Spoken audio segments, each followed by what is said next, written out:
오늘 함께 은혜 받으실 말씀은 갈라디아서 6장 17절 18절 말씀입니다. 갈라디아서 6장 17절에서 18절 말씀입니다. 다 같이 합독하시겠습니다. 이후로는 누구든지 나를 괴롭게 하지 말라. 내가 내 몸에 예수의 흔적을 지니고 있노라. 형제들아, 우리 주 예수 그리스도의 은혜가 너희 심령에 있을지어다. 아멘. 오늘 말씀의 제목은 예수의 흔적이라는 제목으로 말씀을 나누겠습니다. 우리 옛날 속담에 호랑이는 죽어서 가죽을 남기고 사람은 죽어서 이름을 남긴다라는 말이 있습니다.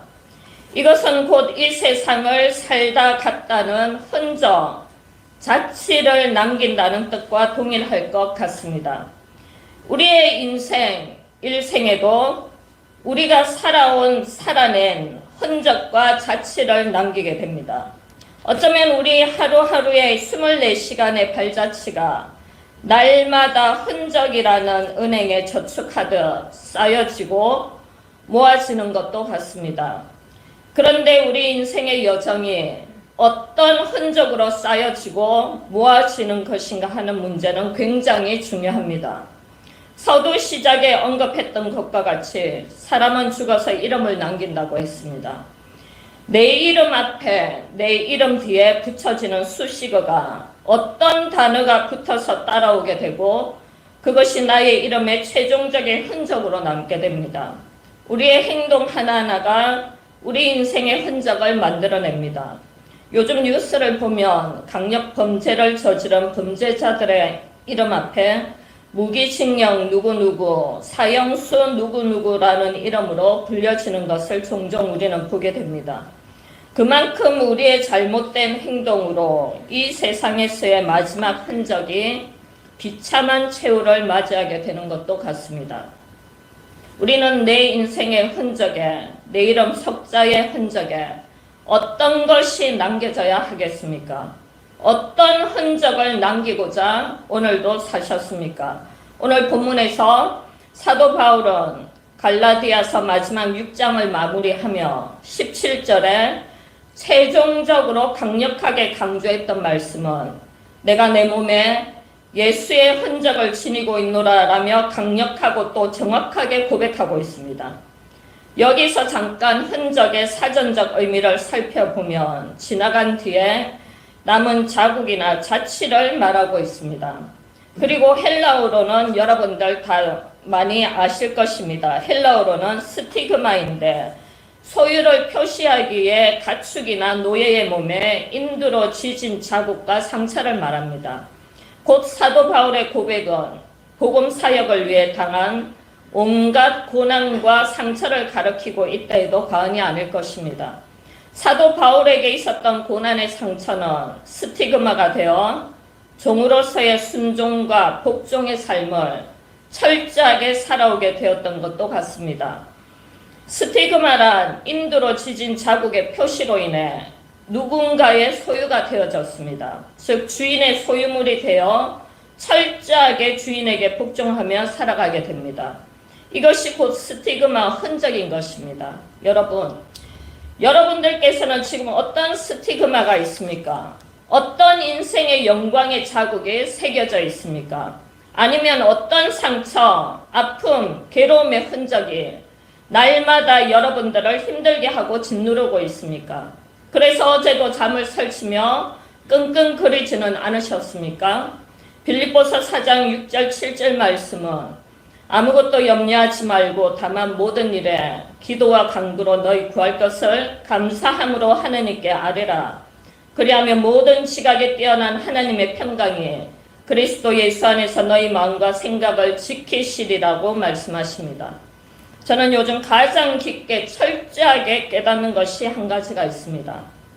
바로 나의 마음과 생각을 잘 지키는 것입니다. 하지만 나의 마음과 생각을 잘 지키는 것이 참 어렵고 또 어렵다는 생각이 듭니다.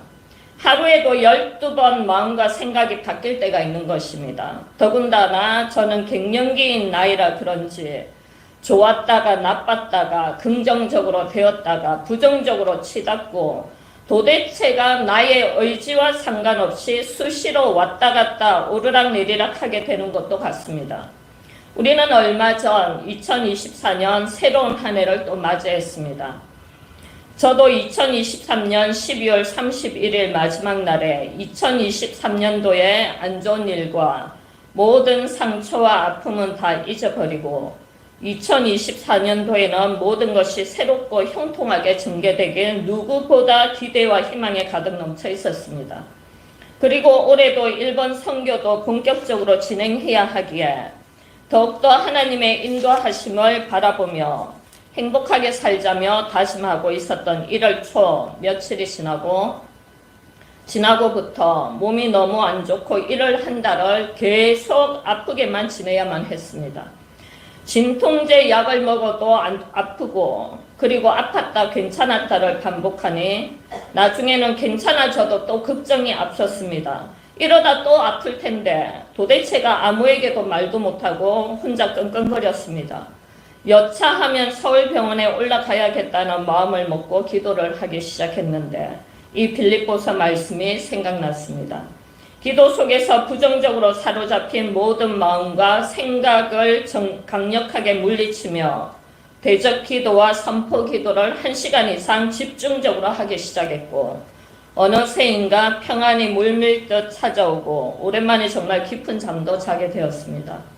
그리고 신기할 정도로 그 다음날 아침 눈을 떴을 때 하나도 아프지가 않았고 지금은 언제 아팠냐는 듯 몸이 가볍고 개운해졌습니다. 우리는 마음과 생각을 예수 그리스도의 평강이 자리 잡도록 잘 지켜야만 합니다.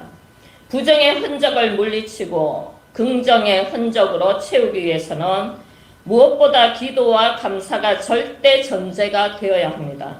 그리고 환경에 대해서 모든 사람에 대해서 눈앞에 일어나는 안 좋은 일에 대해서도 절대적으로 긍정적으로 생각하고 바라보자라며 마음과 생각을 지키기로 노력하려고 애를 쓰고 있는 저의 요즘이기도 한 것 같습니다. 흔적은 지나간 자취를 말한다고도 했습니다. 사람의 만남도 어떤 자취와 흔적을 반드시 남깁니다. 어떤 누군가의 만남은 계속해서 감동과 감사가 넘치는 만남이 있고 또 어떤 누군가의 만남은 실망과 마음의 상처로 남게 되는 만남이 있습니다.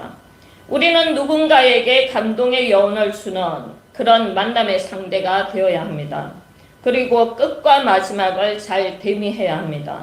모든 소설, 드라마, 영화, 오늘 갈라디아서 6장 17절 말씀 결론은 감동과 여운과 깊은 메시지가 있던 우리의 인생의 만남의 끝맺음을 아름다운 감동으로 결론이 맺어질 수 있도록 우리는 힘써야만 하는 것입니다.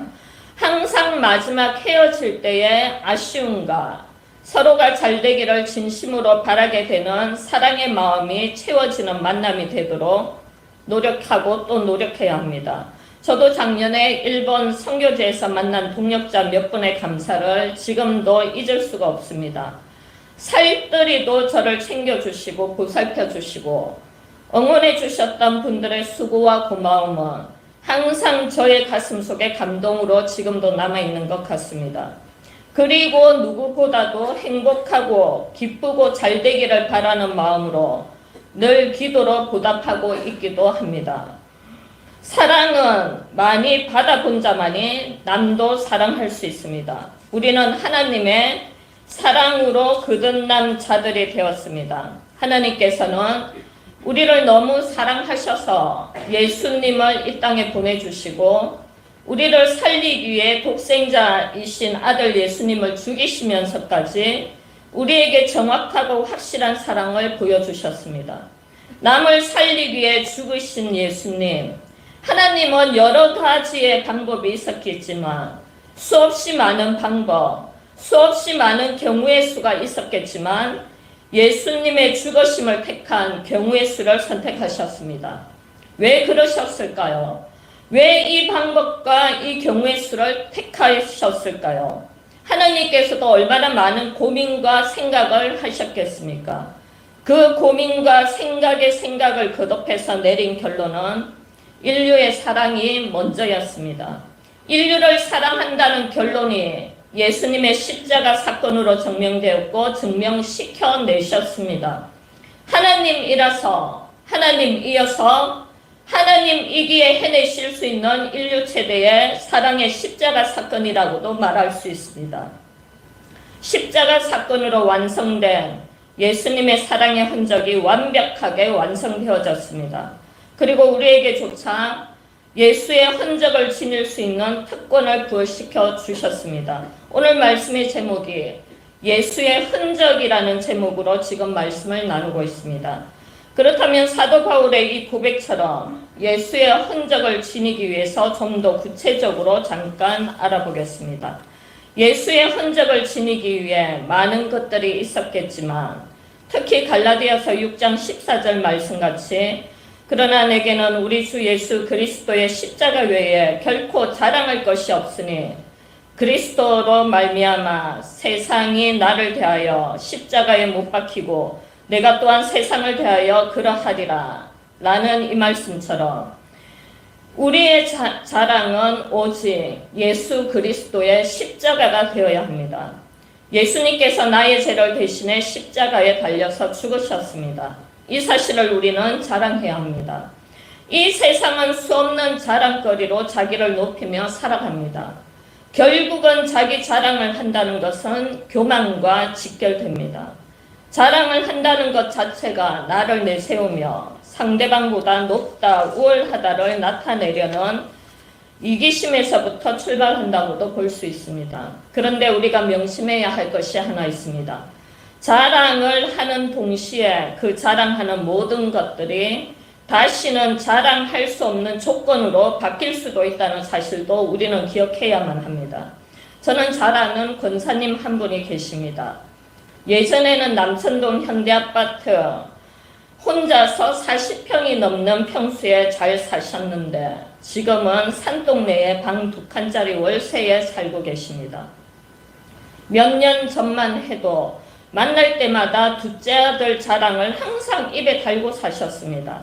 독일 유명한 음대 출신에 한때는 큰 음악 학원과 잘생기고 돈도 어마어마하게 많이 번다며 항상 자랑하며 좋아하셨습니다. 그러면서 무리해서 아파트 대출을 받아 작은 아들 학원을 넓혀주며 아들 자랑이 하늘을 치솟을 정도로 날마다 하더니 지금은 그 잘난 아들이 주식을 해서 권사님 아파트, 학원 모두 탕진하고 급기야 이혼하여 빚더미에 앉게 되어서 병까지 얻어 겨우 생활한다는 사실입니다. 빚이 져서 오갈 데도 없어지고 지금은 산동네 권사님 집에 들어와서 같이 살고 있습니다. 며칠 전에도 통화를 했는데 그 권사님의 고백은 이랬습니다.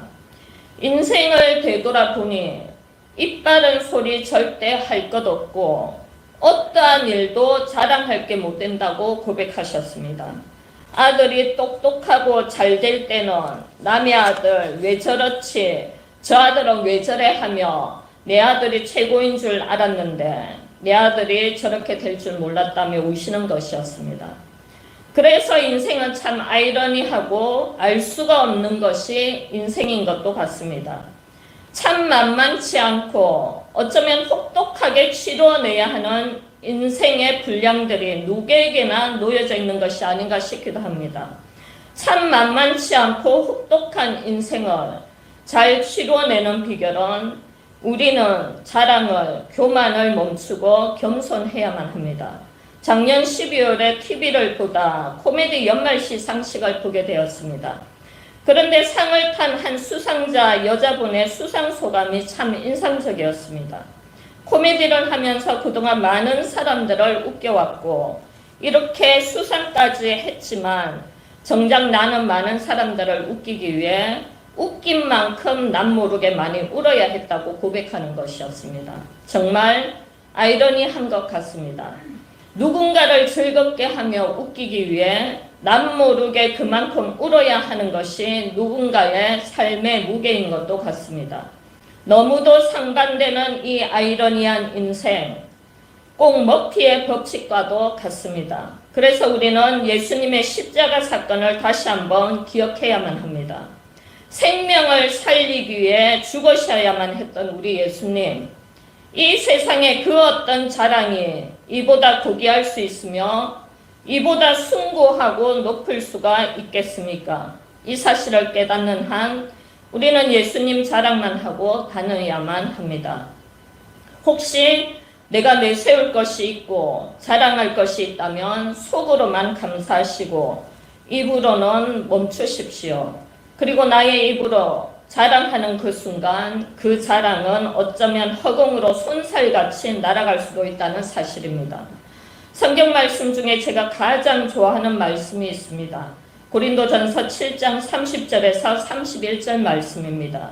우는 자들은 울지 않는 자 같이 하며 기쁜 자들은 기쁘지 않은 자 같이 하며 매매하는 자들은 없는 자 같이 하며 세상 물건을 쓰는 자들은 다 쓰지 못하는 자 같이 하라. 이 세상의 유행은 지나감이니라 라는 이 말씀처럼 가볍게 티를 내지 말고 항상 모든 일에 절제하며 신중해라는 뜻이 깊게 내포되어져 있는 것 같습니다. 너무 좋은 일이 있어도 절제하며 있는 것을 티를 내지 말고 내가 기쁠 때 내가 웃을 때 나의 옆 누군가는 슬퍼할 환경이 있을 수 있으니 우리는 항상 누군가를 얼씩하며 조심해야만 합니다. 오로지 내세우고 또 앞세우고 티를 내고 자랑해야 한다면 그것은 곧 예수 그리스도의 십자가입니다. 어쩌면 우리는 예수 그리스도와 함께 십자가에 못 박힌 자들이라고도 할 수 있습니다. 스티그마는 종, 노예, 소유를 나타냅니다. 종은 내 것이 없습니다. 모든 소유 고난은 주인만이 가질 수 있는 것입니다. 그리고 종은 철저한 주인의 복종과 순종만 존재할 뿐입니다. 그런데 내 것이 하나도 없어야 하는 종인데도 불구하고 내 것을 주인 몰래 만들어 그것을 자랑하고 다닌다면 이 얼마나 우스운 종의 모습이겠습니까? 종은 내세울 것이 하나도 없어야 합니다. 우리는 부름받은 주님의 종입니다. 우리의 선한 목자 되신 우리 주님께서는 우리를 선한 길로 인도하십니다. 종은 주인이 가자면 가고 멈추자 하면 멈추는 종의 최상의 말 잘 듣는 종이 최상의 말 잘 듣는 종인 것입니다. 그럼에도 불구하고 멈추라는데 계속 가겠다고 주인 말을 무시한다면 주인과 종의 관계는 깨지고 마는 것입니다. 저는 할 수만 있다면 말 잘 듣는 주님의 종이 되고 싶습니다. 목사가 된 지 어느덧 4년 차에 접어들었습니다. 한 해 한 해 틀려지는 목사의 가치관, 목사의 무게, 주님의 사랑이 너무 무거워지는 요즘인 것도 같습니다.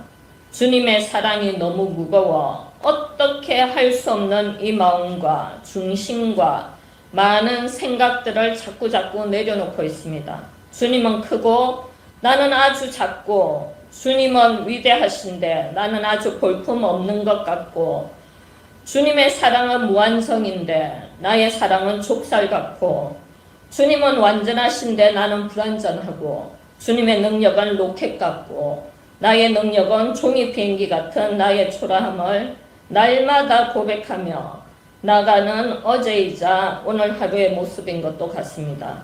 하지만 저의 모습은 어떻해도 상관이 없습니다.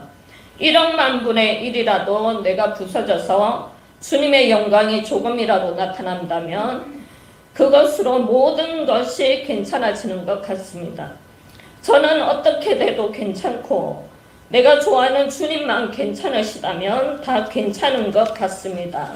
오늘 저는 예수의 흔적이라는 제목으로 말씀을 나누었습니다. 우리는 인생을 살아오면서 많은 인생의 발자취, 흔적을 남기며 오늘까지 왔는지도 모르겠습니다. 엄마의 뱃속에서 막 태어난 아기는 누가 봐도 숭고하고 깨끗하고 소중한 존재입니다. 하지만 그 아기가 자라고 인생을 살다 보면 처음 태어날 때의 숭고하고 깨끗하고 소중하게 살아갈 수만 없는 것이 인생의 큰 무대의 현실 세계인 것입니다. 살다 보면 상처의 흔적, 아픔의 흔적, 쓰라림의 흔적들이 뒤엉키며 살아가게 되고 살아내게 됩니다. 하지만 우리 예수님의 흔적은 이 모든 상처, 아픔, 고통의 흔적을 싸매 주실 수 있는 치료의 흔적의 발자취로 우리에게 남게 됩니다. 그래서 우리는 예수의 흔적을 지녀야 하고 그 예수의 흔적으로 인해 나도 살고 남도 살리는 능력의 흔적으로 거듭나게 될 수 있게 되는 것입니다. 요즘 물건 중에 유일하게 살 때와 팔 때 가격이 똑같은 가격으로 중고가 존재하지 않는 물건이 하나 있습니다. 눈치 빠른 분들은 아마 무엇인지 아실 것입니다. 그것은 바로 금입니다. 금은 상처, 스크래치가 나더라도 금은 금인 것입니다. 이 세상에서 유일하게 새 것이 되어도 헌 것이 되어도 값어치는 똑같은 것입니다. 우리도 마찬가지가 아닌가 싶기도 합니다. 우리 인생의 상처의 흔적이 비록 있어 스크래치가 나더라도 우리는 한번 하나님의 자녀는 영원한 하나님의 값어치 있는 하나님의 자녀인 것입니다. 예수의 흔적을 지니고 살아가는 한 상처의 흔적이 영광의 흔적으로 거듭나 예수 그리스도의 은혜가 넘쳐나는 자들로 100% 순금의 귀한 주님의 값어치 있는 부르신 자들로 살아나가게 되는 것입니다. 그러므로 우리 모두는 사도 바울의 고백처럼 예수의 흔적을 지니고 살아가는 저와 여러분들이 다 되시기를 간절히 바랍니다. 기도하겠습니다. 할렐루야. 고맙고 감사하신 하나님 아버지 감사합니다. 오늘 예수의 흔적이라는 제목으로 말씀을 나누었습니다. 하나님의 자녀인 우리가 지녀야 하는 흔적이 예수 그리스도의 흔적 자체입니다. 오늘도 예수 그리스도의 흔적이 우리를 지배하게 하시고 능력과 승리의 삶으로 살아나가는 저희 모두가 될 수 있도록 축복하여 주시옵소서. 감사드리며 우리 주 예수님 이름으로 기도드립니다. 아멘.